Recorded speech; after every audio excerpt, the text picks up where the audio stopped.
Home inspection is not a pass or fail deal. It's my job is to evaluate the house and educate you on your purchase. So I want to be able to walk you through every key component of the house, teach you the good and bad. That way you walk away more knowledgeable about your inspection, about the home you're buying.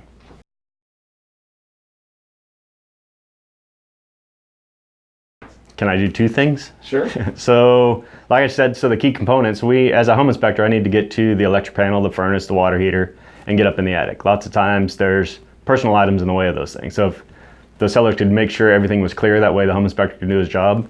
And then the other is pets. I'm an animal lover. I love animals, but pets really shouldn't be at home during an inspection. The dog's in a kennel, he's barking the whole time, he's stressed out. There's no reason to do that to your dog. And if you have a sign on your door saying don't let the cat out, well, if your cat's gonna bolt, there's other people in the house besides the home inspector lots of times, the buyers, everything. Sometimes there's kids there. So it's not my responsibility to go get a cat after it runs out the door. So just make sure your pets are gone or put away safe.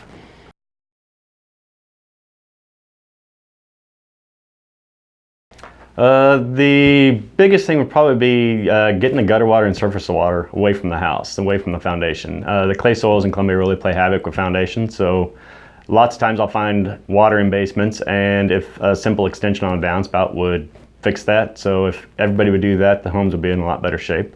It also leads to structural problems. So number two, probably decks. There's a lot of decks that weren't built properly in Columbia, so pretty hard on decks. It's a big safety item.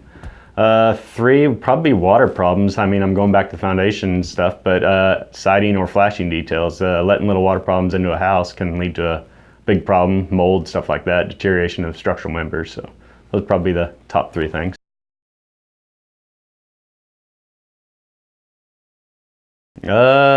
Frustrating, not fun. So attics this time of year when it's hot are not fun. I wouldn't say it's frustrating.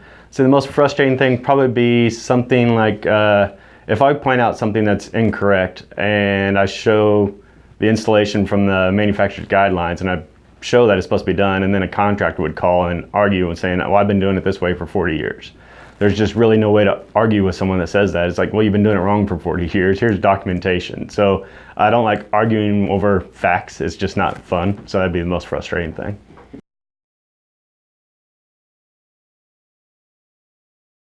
So it's definitely important that the home inspector has errors and omissions insurance. That's just to protect the client.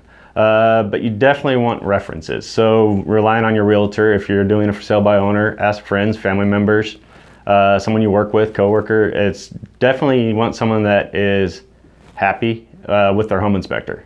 Second off, there's some inspectors that want to be paid before inspections. In this time in the world, there's no reason to pay for a service before it's done. That just doesn't make sense to me. So if someone's willing to do a good job, they should be willing to wait on their money. It's not fun to wait on your money, but that's just something that I would never pay for a service until it was completed.